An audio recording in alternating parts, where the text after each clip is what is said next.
사람은 사람을 볼 때에 얼굴을 봐요. 야, 멋지게 생겼다. 참 예쁘다. 또 옷을 아름답게 입었다. 멋쟁인데, 그러나 하나님은 사람을 외모로 보지 아니하시고 중심을 보신다. 나 여호와는 중심을 보는다. 오늘 본문에 등장하는 사울은 이스라엘의 첫 번째 왕이었습니다. 그는 베냐민 지파 명문가의 아들이었고 키가 크고 잘생긴 사람이었습니다. 그의 생김새나 지도력이 뛰어나서 백성들로부터 인기를 한 몸에 받은 사람이었습니다. 그래서 그 사울의 뛰어난 용모와 능력에 반한 백성들이 이방 나라들처럼 우리도 왕이 있었으면 좋겠다 해서 그를 왕으로 추대하고 왕정국가를 세우기로 의견을 모읍니다. 그리고 사울은 이스라엘의 초대 민선 왕이 됩니다. 사실 그때까지만 해도 국가의 지도자는 하나님이 세우시는 전통이 있어서 사사시대였잖아요. 그런데 백성들이 그 전통을 깨고 자기들 눈과 마음에 드는 왕을 세운 거예요. 그런데 중요한 것은 그 사울이 하나님의 마음에 들지 않았다라는 거예요. 하나님의 마음에 들지 않았다. 왜 사울이 하나님의 마음에 들지 않았는가? 성경을 통해서 몇 가지 보게 되면, 첫째는 사울은 사람이 세운 왕이었기 때문에 그렇습니다. 그의 용모와 재능을 본 백성들이 선택한 왕이었습니다. 그러니까 결과는 하나님을 기쁘시게 하기보다는 자기를 왕으로 추대해 준 백성들의 인기를 생각하면서 사람을 기쁘게 하는 왕이 될 수밖에 없었다는 말이에요. 그래서 사람들이 세운 왕이었기 때문에 하나님의 마음에 들지 않았어요. 또 하나 사울이 하나님의 마음에 들지 않았던 이유는 자기가 전쟁에 나아가서 몇 번 승리하게 된 것을 기념비를 세워요. 자기를 위해 기념비를 세워요. 사무엘상 15장 12절을 보면 같이 보십니다. 사무엘이 사울을 만나려고 아침에 일찍이 일어났더니 어떤 사람이 사무엘에게 말하여 이르되 사울이 갈멜에 이르러 자기를 위하여 기념비를 세우고 발길을 돌려 길갈로 내려갔다 하는지라.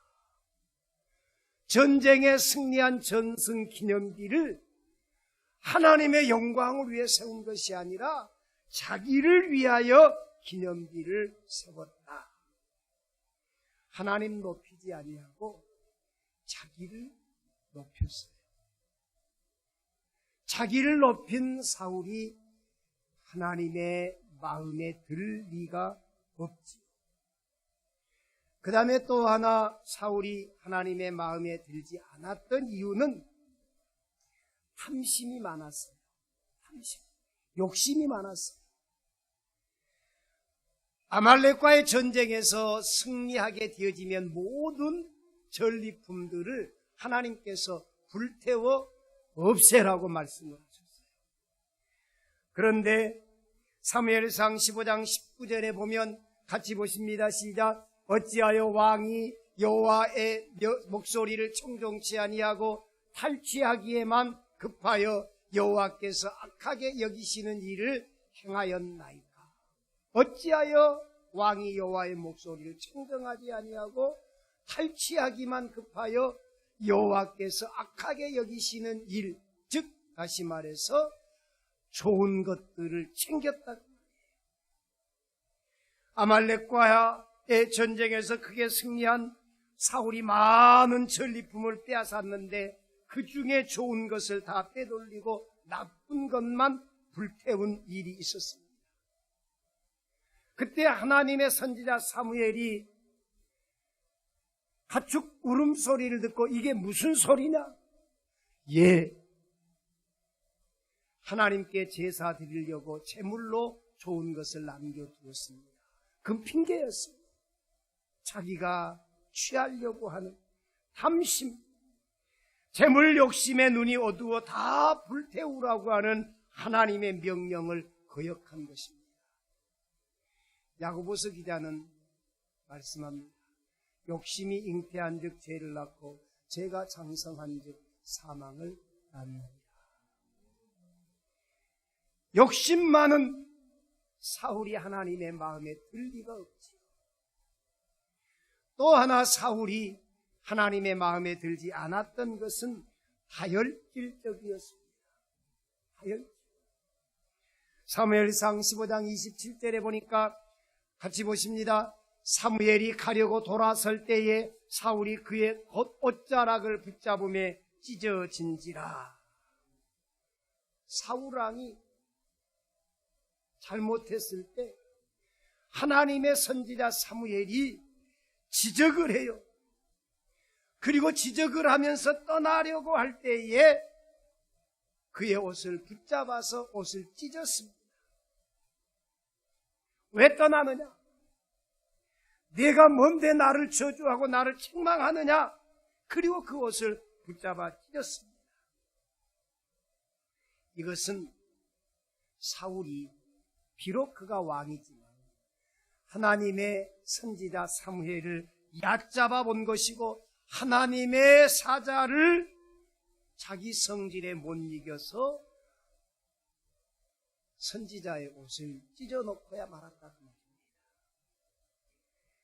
이상에서 언급한 몇 가지 일들을 보면 그 어느 것 하나도 사울이 하나님을 기쁘시게 하지 못했어요. 그러면 하나님의 마음에 들지 않고 하나님을 기쁘시게 하지 못한 결과가 문제는 결과입니다. 그런 하나님의 마음에 들지 못한 사울에게 어떤 결과가 나타났느냐? 사무엘상 15장 23절에 보면 같이 보십니다. 시작. 이는 거역하는 것은 점치는 죄와 같고 안고한 것은 사신 우상에게 절하는 죄와 같음이라. 왕이 여호와의 말씀을 버렸으므로 여호와께서도 왕을 버려 왕이 되지 못하게 하셨나이다 하니. 또 28절 보십니다. 사무엘이 그에게 이르되 여호와께서 오늘 이스라엘 나라를 왕에게서 떼어 왕보다 나은 왕의 이웃에게 주셨나이다. 또 16장 1절 보십니다. 여호와께서 사무엘에게 이르시되 내가 이미 사울을 버려 이스라엘 왕이 되지 못하게 하였거늘 내가 그를 위하여 언제까지 슬퍼하겠느냐? 너는 뿔에 기름을 채워가지고 가라. 내가 너를 베들레헴 사람 이삭에게로 보내리니 이는 내가 그의 아들 중에서 한 명을 보았느니라 하신지라. 사울을 버렸다는 거예요. 그리고 이세 아들 중에서 한 사람 왕 될 사람을 보았다는 거예요. 그래서 기름불을 채워가지고 뿔에 기름을 채워가지고 이새의 집에 가서 기름 부으라는 거예요. 하나님께서 사울을 버린 것에 대해서 슬퍼하지 말라는 거예요. 성도는 누구 마음에 드느냐, 성도는 누구를 기쁘게 하느냐가 중요합니다. 사람 마음에 들고 사람을 기쁘게 하면 사람의 종입니다. 그러나 하나님 마음에 들고 하나님을 기쁘시게 하면 하나님의 종이 되는 거예요.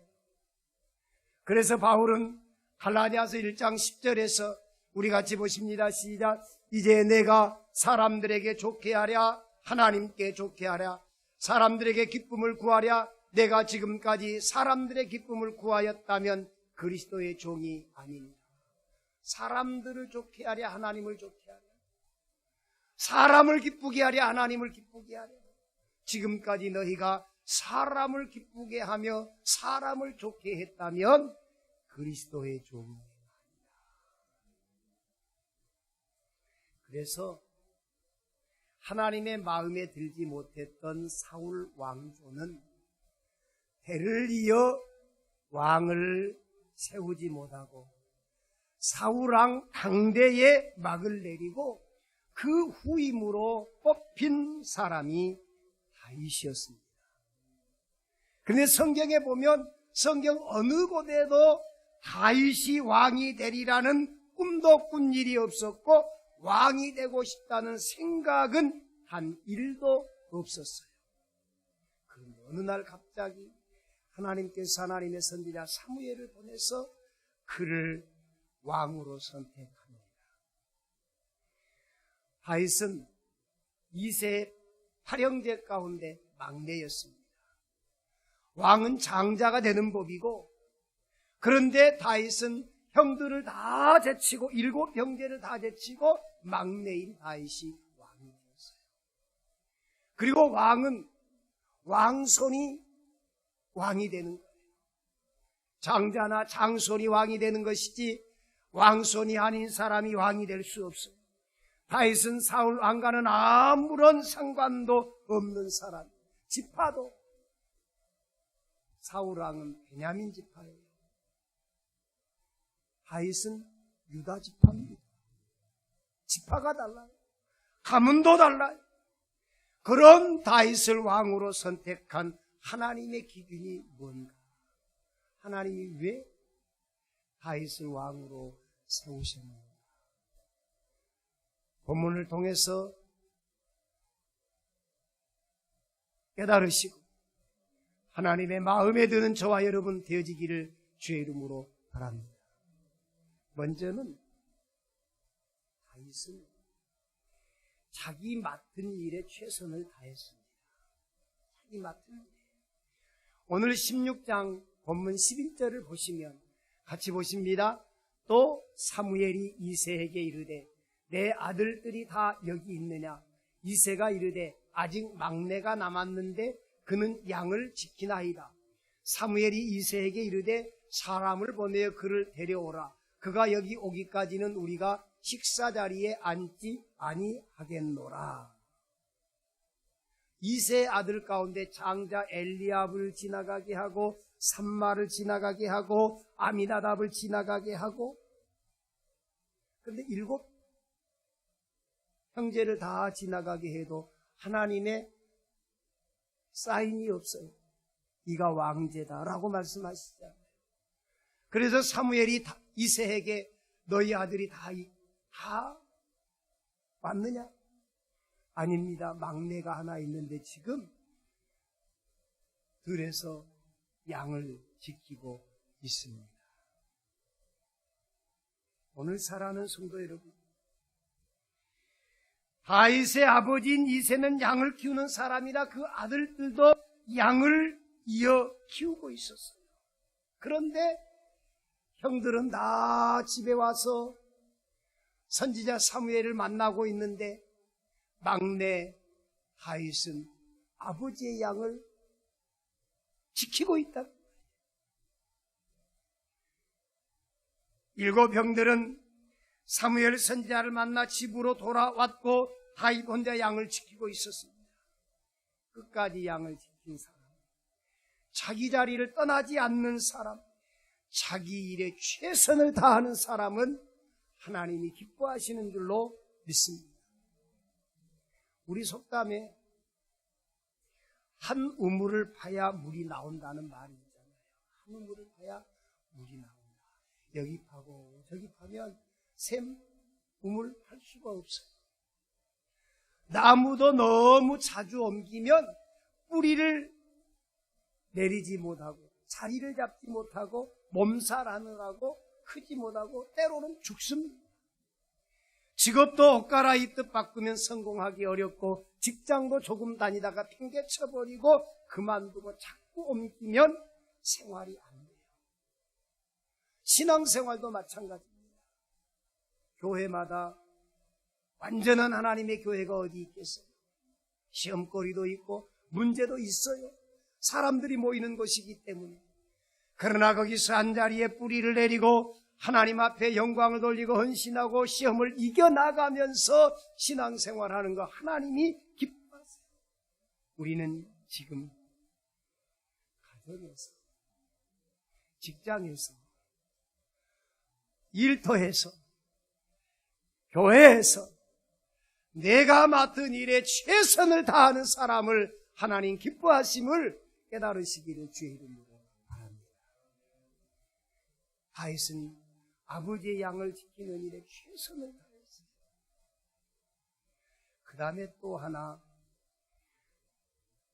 다윗이 왕으로 선택된 것은 하나님의 마음에 들었어요. 세상을 살아가는 데는 성실해야 됩니다. 세상을 살아가는 데는 책임감도 있어야 됩니다. 세상을 살아가는 데는 인내심도 있어야 됩니다. 오늘 우리가 성실하고 책임성도 있고 인내심도 있고 지속성도 다 좋습니다만, 그러나 보다 더 중요한 것은 하나님 마음에 들어야 돼요. 하나님. 오늘 본문 12절을 같이 보십니다. 같이 보십니다. 시작. 이에 사람을 보내어 그를 데려오니 그의 빛이 붉고 눈이 떼어나고 얼굴이 아름답더라. 여호와께서 이르시되 이가 크니 일어나 기름을 부으라 하시는지라. 사람을 보내어서 막내 다윗을 데려왔어요. 그를 보자마자 하나님께서 하시는 말씀이 이가 크니, 이는 누구예요? 다윗. 다윗이 왕이다. 그니 일어나 기름을 부으라는 거예요. 왕이 될 사람을 뽑기 위해 이새의 아들들을 사무엘이 만났어요. 먼저 본 7 아들 중에 하나님의 허락함이 없었어요. 마지막으로 다윗이 사무엘 앞에 섰을 때 그 순간 내가 원하는 사람이다, 내 마음에 드는 사람이다라고 하는 계시가 임했어요. 그래서 13절에 보니까 같이 보십니다. 사무엘이 기름 뿔병을 가져다가 그의 형제 중에서 그에게 부었더니 이날 이후로는 다윗이 여호와의 영에게 크게 감동되니라. 사무엘이 떠나서 라마로 가니라. 기름을 부었더니 하나님의 영이 크게 감동됩니다. 창세기에 보면 요셉이 노예로 팔려갔다가 30세에 국무총리로 발탁될 때에도 상황이 비슷합니다. 창세기 41장 38절에 보면 같이 보십니다. 바로가 그 신하들에게 이르되 이와 같이 하나님의 영이 감동된 사람을 우리가 어찌 찾을 수 있으리요 하고, 다윗이 왕된 것도 여호와의 영이 감동되고, 요셉이 애굽의 국무총리가 된 것도 하나님의 영이 감동된 사람, 즉 하나님의 마음에 들었기 때문에. 그러면서 사무엘상 16장 18절에 보면 다윗과 함께 자란 친구들이 이렇게 얘기합니다. 18절 보십니다. 시작. 소년 중 한 사람이 대답하여 이르되 내가 베들레헴 사람 이새 아들을 본즉 수금을 탈 줄 알고 용기와 무용과 구변이 있는 준수한 자라. 여호와께서 그와 함께 계시더이다 하더라. 다윗의 친구들도 다윗을 보면서 여호와께서 함께 하시더이다. 친구들도 하나님이 함께하는 다윗이라고 오늘 말하고 있다. 오늘도 여러분, 여러분의 직장에서 저분은 진짜 그리스도인이야, 예수 믿는 사람이야. 또 가정에서 사실 제가 가장 어려운 게 가정에서 목사 되는 거예요. 자녀들에게 목사다워 해야지. 아내에게 목사다워져야 되는데 그게 제일 어렵다. 여러분의 가족 가운데서 집사님으로, 장로님으로, 권사님으로, 집사님으로 고개가 끄떡끄떡해질 수 있는 귀한 신명들이 되어지기를 주의 이름으로 축원합니다. 같은 동네 사는 친구들이 다윗을 향하여 하나님이 함께 하는 사람입니다. 여러분, 우리가 신앙생활하면서 사람 눈에 들기 위해 하나님의 눈에 벗어나면 안 돼요. 우리가 사람을 기쁘게 하기 위해서 하나님 섭섭하게 하면 안 돼요. 우리가 신앙생활하면서 사람 기분 맞추려다가 하나님 노여웃게 하면 안 돼요. 사무엘상 16장 7절에 보면 같이 보십니다. 시작. 여호와께서 사무엘에게 이르시되 그의 용모와 키를 보지 말라. 내가 이미 그를 버렸노라. 내가 보는 것은 사람과 같지 아니하니 사람은 외모를 보거니와 나 여호와는 중심을 보느니라 하시더라. 사람은 외모로 판단하지만 나 여호와는 중심을 보느니라. 사실 여러분, 사울왕은 다윗보다 훨씬 키도 크고 용모도 준수합니다. 그러나 하나님은 사울을 버리고 다윗을 택했습니다. 이유는 다윗의 중심 때문이었습니다. 문제는 사람의 눈에는 외모나 용모는 보이지만 중심은 보이지 않는다는 거예요. 하나님의 관심은 우리의 중심입니다. 하나님이 여러분의 마음을 보십니다. 하나님의 관심은 사람됨이고 하나님의 관심은 우리의 인격이에요. 신앙. 하나님의 관심은 얼마나 하나님을 의지하고 사랑하는가. 다윗은 시편 18편 1절에서 나의 힘이 되신 여호와여 내가 주님을 사랑합니다. 중심에서 하나님을 사랑했어요. 하나님은 외모로 취하지 아니하시고 우리의 중심을 보십니다. 하나님의 마음에 들었다 그 말이에요. 오늘도 저와 여러분이 하나님의 마음에 드는 심령 되어지기를 주의 이름으로 바랍니다.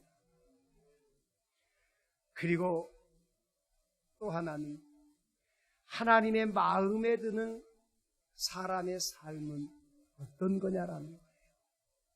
하나님의 마음에 드는 사람의 삶은 뭐냐. 오늘 16장 23절을 보면 우리 같이 보십니다. 시작.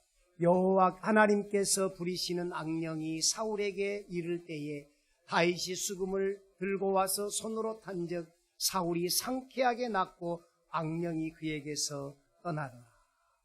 사울왕은 하나님의 말씀에 불순종할 때 하나님의 영이 떠나고 악신이 그에게 사로잡혔을 때, 고통받고 있을 때 다윗이 수금을 가지고 와서 연주하자 사울에게서 악신이 떠나가고 사울이 고침받았다는 거예요. 하나님이 사울을 버리는 순간 귀신이 사울을 점령한 것입니다. 중요한 것은 하나님의 지배를 받으면 행복하고 악마 사단의 지배를 받으면 불행해진다는 거예요. 나와 함께 하시는 성령님, 여러분이 주를 그리스도로 영접하는 순간 여러분의 마음 가운데 성령님이 임재하십니다.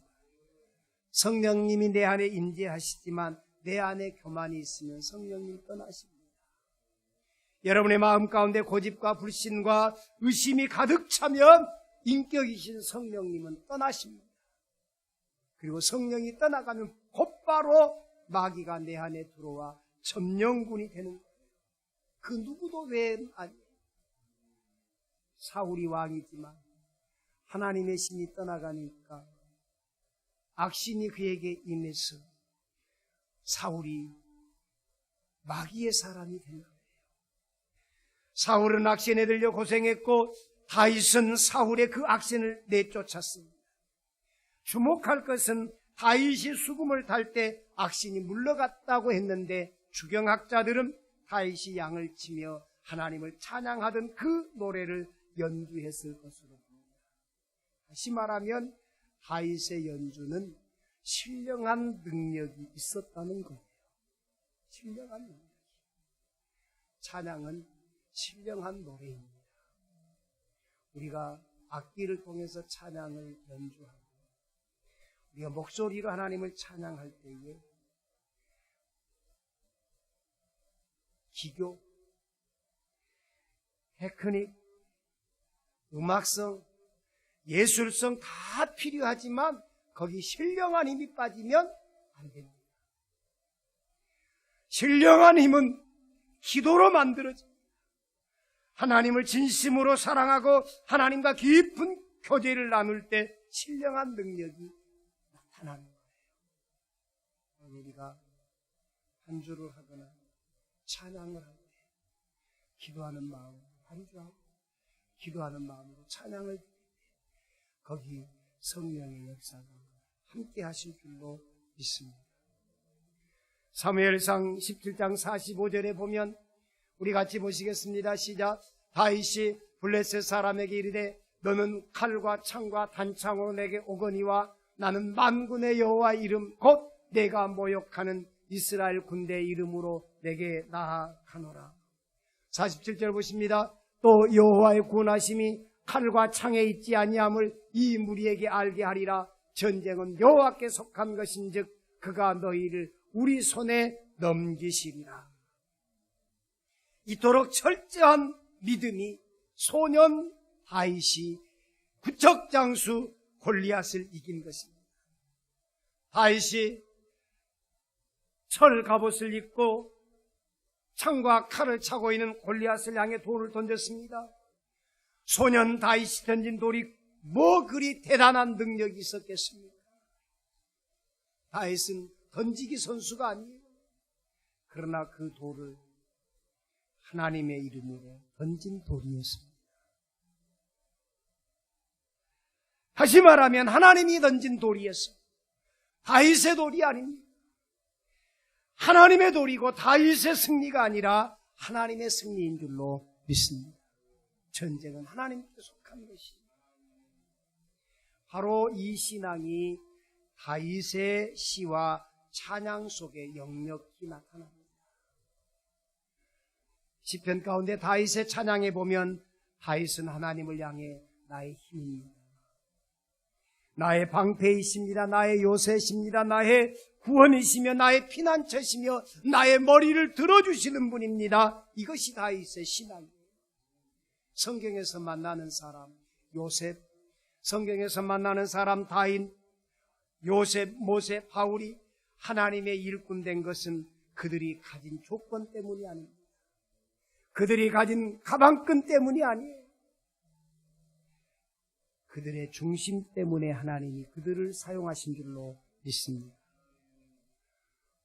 그들의 화려한 조건, 화려한 이력의 삶이 도움이 되겠지만 하나님이 인정하시는 그의 중심을 하나님이 인정하시는 것이 더 중요한 거예요.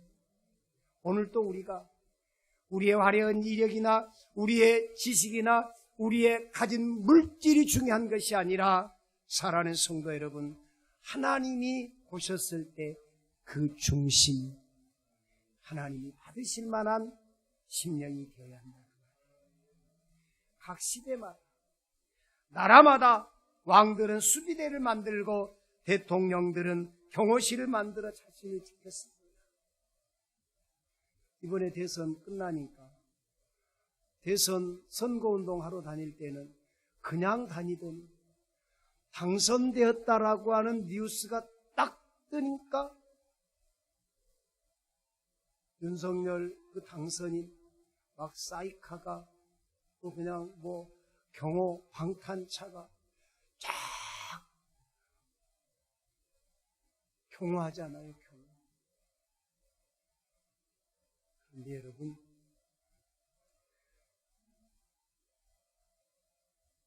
왕도 대통령도 경호실로도 수비대로도 지키지 못합니다. 칼도 창도 권총도 질병도 다 막아내지 못해요. 우리나라에서도 박정희 대통령의 최측근인 중앙정보부장 김재규에게 박정희 대통령이 안기부 안가에서 암살당했잖아요. 하나님이 지키셔야 합니다. 하나님이 지키셔야 해요. 다윗은 40년 동안 왕위에 있는 동안에 수많은 어려움이 밀려왔지만 하나님 신앙으로 막아냈고 하나님 신앙으로 이긴 줄로 믿습니다. 하나님의 마음에 드는 것이 이김이 되었다 그 말이에요. 나에게 회사를 주시고 나에게 자리를 주시고 나에게 재물을 주시고 나에게 기업을 주시고 나에게 명예를 주시고 나에게 권력을 주시고 나에게 건강을 주시고 사랑하는 아내와 남편을 주시고 사랑하는 자녀들을 주시는 분이 하나님이신 줄로 믿습니다. 하나님이세요. 그런데 왜 하나님 소홀히 여기십니까? 시간 되면 예배 드리고 시간 안 되면 예배 그냥 빼놓고 오늘도 교회 못 온다는 전화를 여러 통 받았습니다. 아무래도 코로나 확진돼가지고 격리되어 있는 성도들이 제법 있어요. 그런 분들이야 뭐 격리해야 되겠지요. 그러나 어떤 이유로도 하나님 앞에 주의를 지키지 않는 것은 하나님을 소홀히 여기는 것입니다. 왜 하나님의 능력을 과소평가합니까? 내가 아는 것만큼만 믿으려고 해요. 내 생각으로 이해되는 것만 믿으려고 해요. 하나님은 초자연적인 능력이십니다. 우주 만물을 창조하신 하나님이십니다. 지금 이 시간에도 운행하시고 섭리하신 하나님이신 줄로 믿습니다. 절대로 하나님을 과소평가하지 마십시오. 전지전능하신 분임을 믿습니다. 그런데 우리는 하나님을 과소평가해요. 내 생각으로 가두어버려요. 여러분, 왜 하나님의 일을 대수롭지 않게 여기십니까? 오늘 하나님께서 내게 집사가 되게 하시고 내가 권사가 되게 하시고 안수집사 되게 하시고 장로가 되게 하시고 하나님의 일을 대수롭지 않게 생각하지 않아야 됩니다. 하나님께서 내게 맡기신 일은 따라하십시다. 성역, 거룩한 일. 여러분 이 시간에 여러분의 생각과 방향과 신앙을 바꾸십시다. 하나님이 함께 하시면 골리앗도 문제가 되지 않지만 하나님 떠나시면 실바람도 이길 수 없습니다. 여러분 보세요. 오늘 아침 뉴스에 9일째 공해 산불 나가지고 비행기가 막 헬리콥터가 80대가 동원이 되고 뭐 사람들이 8,000명, 9,000명, 군인, 소방대, 동네 사람들 다 동원해도 10일 동안 끄지 못했는데 오늘 거기 비도 많이 오지도 않았어요. 5mm 왔는데 주불도 꺼지고 잔불도 꺼지고 할렐루야. 하나님이 하셔야 된다니까요. 여러분, 하나님 떠나시면 실바람도 이길 수 없습니다. 하나님이 함께 하시면 골리앗도 이길 수 있음을 믿으시기를 주의 이름으로 축원합니다. 하나님은 우리의 중심을 보십니다. 하나님은 살아계셔서 나의 중심을 보시고 얼마나 내가 하나님을 사랑하는지를 보심을 깨달으시고 중심을 보시는 하나님 앞에 바로 크다 하실 만한 믿음의 사람들이 되어지기를 주의 이름으로 축원합니다. 기도드리시겠습니다.